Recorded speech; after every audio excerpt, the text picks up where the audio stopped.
June 7th, 1944. 14:30 hours. A fortified village 3 miles inland from Sword Beach, Normandy. Oberfeldwebel Karl Brenner commanded a reinforced concrete pillbox positioned to cover the main road through the village. The position was excellent. Walls 1 meter thick, firing slits that provided overlapping fields of fire with adjacent bunkers, ammunition stores sufficient for sustained defense. His squad had held this position for 18 months, turning back probe attacks and repelling reconnaissance patrols. The British had been ashore for barely 30 hours, and Brenner was confident his pillbox would stop them as it had stopped every previous assault. The British infantry advanced cautiously, using ruined buildings for cover. Brenner's machine gunner opened fire, forcing them back. Standard engagement, infantry couldn't assault bunkers frontally without accepting catastrophic casualties. Brenner had seen it before. The British would call for artillery. His position would survive the bombardment due to the reinforced construction, and the engagement would stall until one side withdrew or reinforced. Then Brenner saw something that made him pause. A British tank was moving forward, but it looked wrong. Where the main gun should be, there was only a short, stubby tube, barely longer than the turret itself, so wide it looked like someone had welded a metal cylinder to the tank as a joke. The proportions were absurd. Normal tanks had long, elegant gun barrels that extended well beyond the hull. This thing looked like someone had cut the gun off and replaced it with industrial piping. "What is that?" one of Brenner's gunners asked, squinting through the firing slit. "A dustbin?" The others laughed. A dustbin? That's exactly what it looked like. Some British engineer had apparently mounted a trash can on a tank turret. The laughter continued as the tank stopped approximately 80 meters from their position, close enough that Brenner could see the peculiar weapon clearly. The turret rotated, aligning the stubby tube directly at their bunker. There was a sound, not the sharp crack of a tank gun, but a deep, hollow thump, like someone hitting an enormous drum. Brenner saw something arc through the air. It moved slowly enough to track visually, tumbling awkwardly, clearly visible as a large cylindrical object that looked exactly like what his gunner had called it, a flying dustbin. The object struck the bunker's front wall just left of the main firing slit. The explosion wasn't like artillery or tank fire. It was deeper, heavier, the blast wave traveling through the concrete structure itself rather than just impacting the surface. The entire front wall of the bunker collapsed inward. Reinforced concrete that had been 1 meter thick, reduced to rubble and dust in an instant. The firing slit disappeared. The machine gun position disintegrated. Brenner was thrown backward by the shock wave, his ears ringing, temporarily blinded by dust and debris. When he could see again, most of his position no longer existed. The front wall was gone. The roof was partially collapsed. 3 of his men were buried in rubble. The ones who'd been laughing seconds earlier were dead or dying. The bunker that had protected them for 18 months had been destroyed by a single shot from a weapon that looked like a crude joke. Brenner crawled out through the wreckage, surrendering to British infantry who approached carefully, weapons ready. One British soldier gestured at the destroyed bunker and said something Brenner didn't understand, but the meaning was clear enough from the man's expression. That's what happens when you stay inside. The tank that had destroyed his position sat motionless 80 meters away, its stubby weapon already traversing toward the next bunker. Brenner had thought it looked ridiculous. He understood now that it was the most terrifying thing he'd seen in the entire war. A weapon designed specifically to erase fortifications, and one that worked exactly as intended. The fortress problem. Britain's decision to develop specialized bunker-busting weapons emerged from tactical reality that became apparent during operations from North Africa through Italy and into northwestern Europe. German defensive doctrine centered on fortified positions that conventional weapons couldn't eliminate efficiently. German fortifications ranged from hastily constructed fieldworks to sophisticated concrete bunkers with walls exceeding 1 meter thickness, reinforced with steel bars and designed to withstand direct hits from artillery shells. The Atlantic Wall represented the culmination of this approach. Thousands of fortified positions covering potential invasion beaches, each one positioned to provide mutual support and create overlapping fields of fire that would devastate any assault force attempting to advance. British tank guns, even the relatively powerful 17-pounder weapons mounted on Sherman Fireflies, were designed primarily for engaging armored vehicles. Against concrete fortifications, they achieved minimal effect. A 17-pound armor-piercing shell would penetrate tank armor efficiently but would merely chip concrete when fired at bunkers. High-explosive shells were more effective, but still required multiple hits to achieve significant damage, and German bunkers were specifically designed to survive such bombardment. Artillery could destroy fortifications given sufficient time and ammunition expenditure. A sustained barrage from field artillery would eventually reduce most bunkers to rubble. But artillery required extensive preparation, consumed enormous quantities of ammunition, and wasn't always available when assault forces needed immediate support. Infantry attacking fortified positions couldn't wait hours for artillery preparation. They needed bunkers eliminated immediately during the assault itself, at the moment when delay meant casualties. Airstrikes were similarly problematic. Bombing fortified positions achieved results when bombers could deliver ordnance accurately, but close air support was unreliable due to weather, coordination difficulties, and the risk of hitting friendly forces. Infantry couldn't depend on air support being available at the critical moment when they needed specific bunkers destroyed to continue their advance. The tactical problem was straightforward. Assault forces needed weapons that could destroy fortified positions immediately, without waiting for artillery preparation or air support, using platform that could accompany infantry during the assault and eliminate bunkers on demand. The weapon needed to be mobile, protected against small arms fire, and capable of delivering explosive power sufficient to collapse reinforced concrete structures.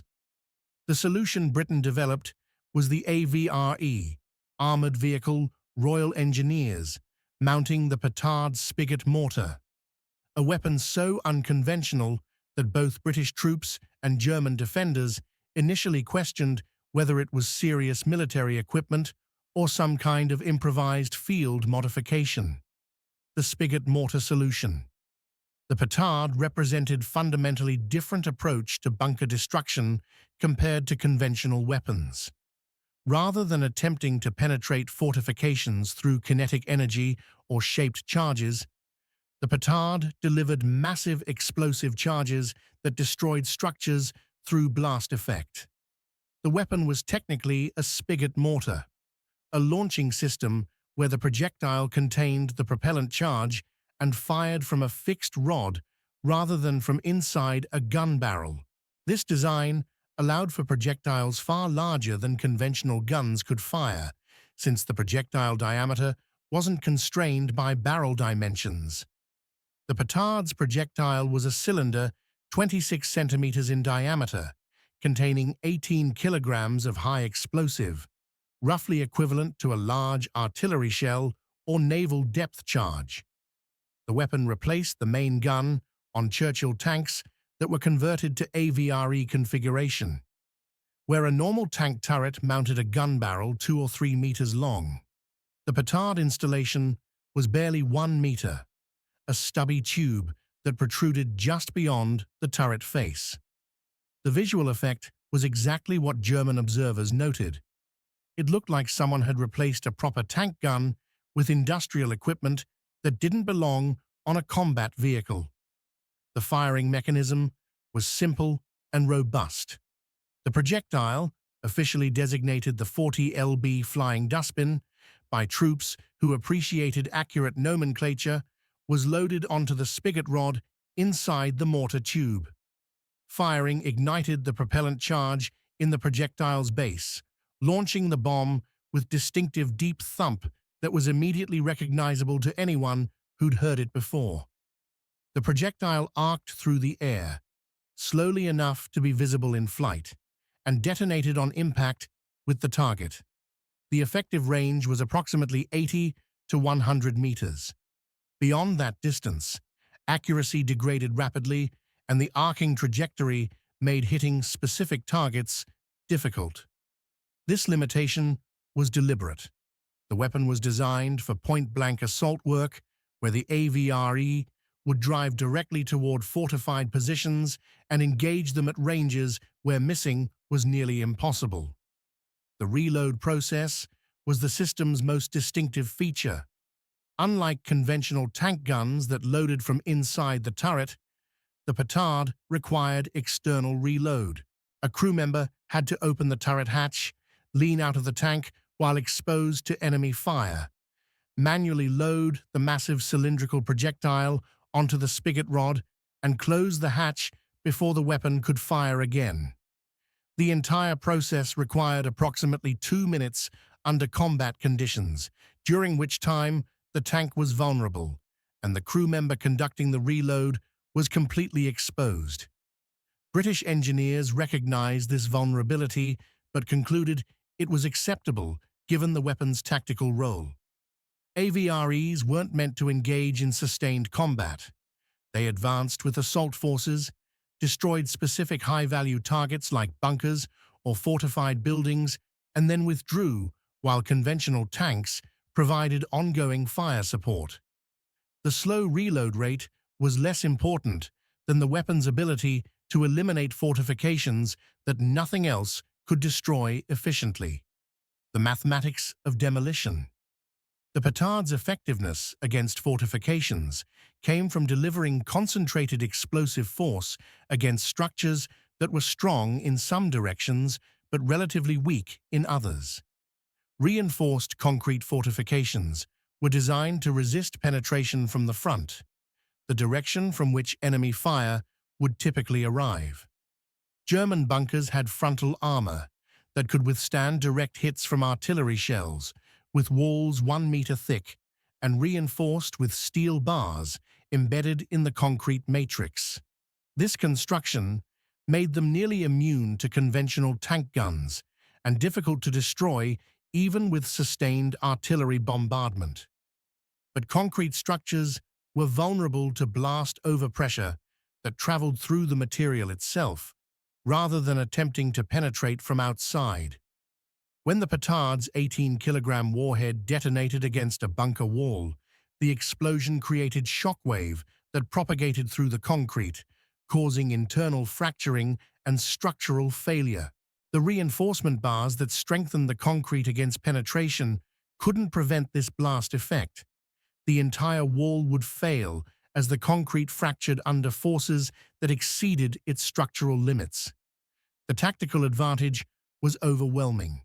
A single petard round could destroy bunkers that would require dozens of conventional tank gun rounds or sustained artillery bombardment to eliminate. The efficiency calculation favored the petard decisively. One AVRE with approximately 30 flying dustbin rounds could destroy more fortifications in an assault than an entire battery of field artillery firing for hours. The psychological effect was equally significant. German troops defending fortified positions understood that concrete walls provided protection against most weapons. Bunkers were supposed to be safe, places where defenders could fight from cover, protected against small arms, resistant to artillery. The petard violated that assumption completely. When a flying dustbin hit a bunker, the structure simply ceased to exist. Walls collapsed, Roofs caved in, firing positions disintegrated. Defenders inside were buried in rubble or killed by the blast wave traveling through the structure. German soldiers learned that when AVREs appeared, remaining inside bunkers meant certain death. The fortifications that were supposed to protect them became traps that ensured they'd be killed when the petard rounds arrived. This realization fundamentally changed defensive tactics. Troops began abandoning bunkers when AVREs approached, preferring to take their chances in the open rather than waiting to be buried alive when their position collapsed around them. The Normandy Proving Ground. D-Day operations on June 6, 1944, provided the first large-scale combat test of AVRE capabilities, and the results validated the concept decisively. The Atlantic Wall fortifications covering Normandy beaches represented exactly the kind of defensive positions the AVRE had been designed to defeat. Concrete bunkers with interlocking fields of fire, positioned to devastate landing forces, protected by minefields and obstacles that would channel attackers into predetermined killing zones. German commanders were confident these defenses would inflict catastrophic casualties on any invasion force, buying time for reinforcements to arrive and potentially throwing the invasion back into the sea. British assault forces included specialized armor units, the 79th Armored Division's Funnies, that deployed various modified tanks for specific tactical roles. Among these were AVREs, equipped with petard mortars, tasked with eliminating fortified positions that would otherwise halt the advance off the beaches. The AVREs went ashore in the first waves, advancing with infantry toward the fortified positions covering the beach exits. German defenders opened fire from bunkers that had been positioned to provide interlocking coverage, creating fields of fire that conventional assault methods couldn't penetrate without massive casualties. The AVREs identified priority targets, bunkers blocking critical routes, positions that threatened advancing infantry, fortifications that artillery couldn't suppress effectively. At distances that ranged from 60 to 100 meters, the AVREs fired their petard mortars. The flying dustbins arced toward their targets with trajectories that were visible to both attackers and defenders, tumbling through the air before impacting bunker walls with explosions that German troops later described as feeling like earthquakes. Bunkers that had been designed to withstand prolonged bombardment collapsed from single hits. Firing slits disappeared as walls fractured and caved inward. Positions that would have required extensive artillery preparation or prolonged infantry assault were eliminated in seconds. The tactical impact was immediate and profound. Beach exits that German defenders expected to hold for hours were cleared in minutes. Infantry that would have been pinned down by bunker fire advanced rapidly behind AVREs that eliminated strongpoints systematically. The Atlantic Wall fortifications that were supposed to make invasion impossible proved vulnerable to weapons that delivered blast effects conventional guns couldn't match.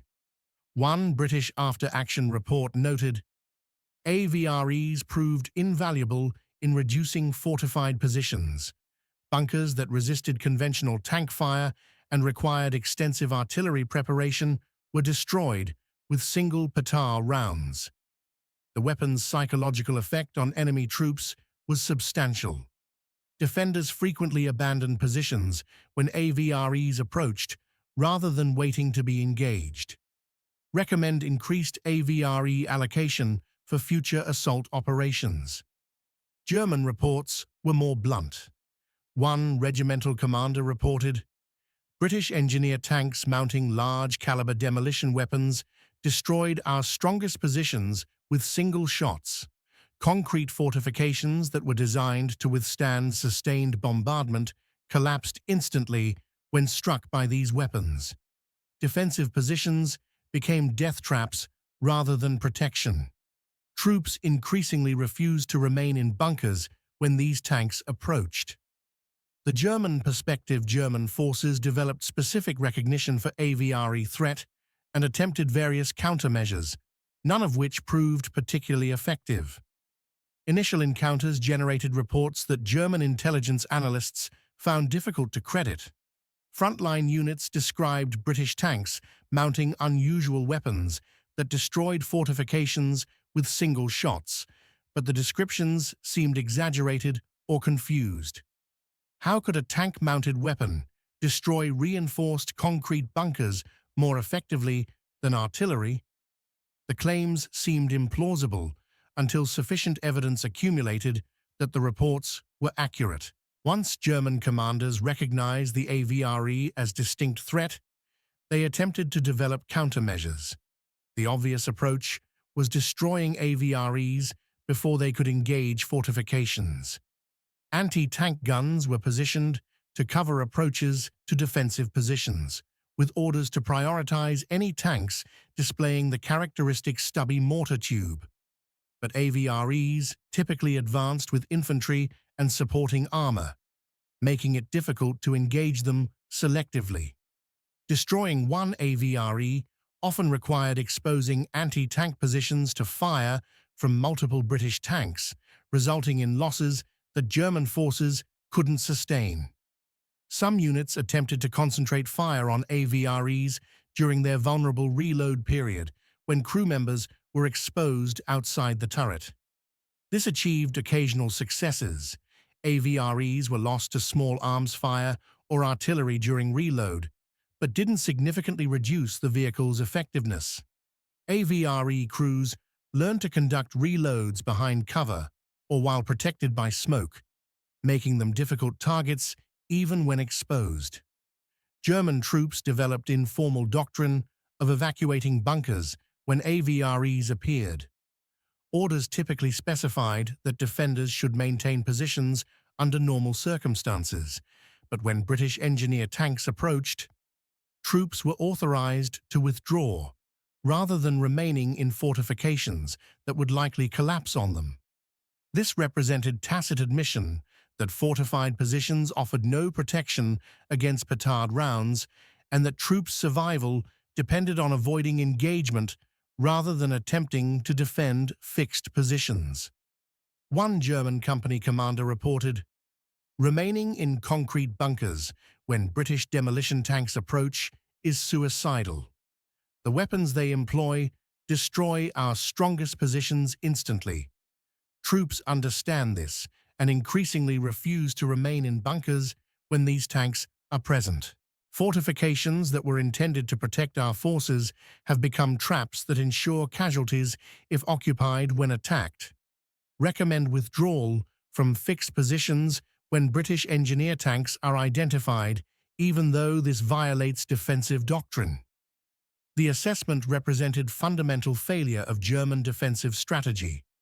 The Atlantic Wall and subsequent defensive lines had been constructed around assumption that fortifications would protect defenders, allow them to inflict disproportionate casualties on attackers, and enable outnumbered forces to hold positions against larger enemy formations. AVREs violated every element of this calculation.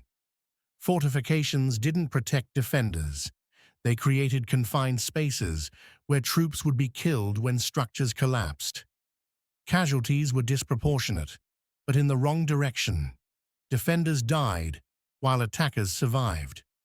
Small forces couldn't hold positions against larger formations when their fortifications could be systematically destroyed in seconds.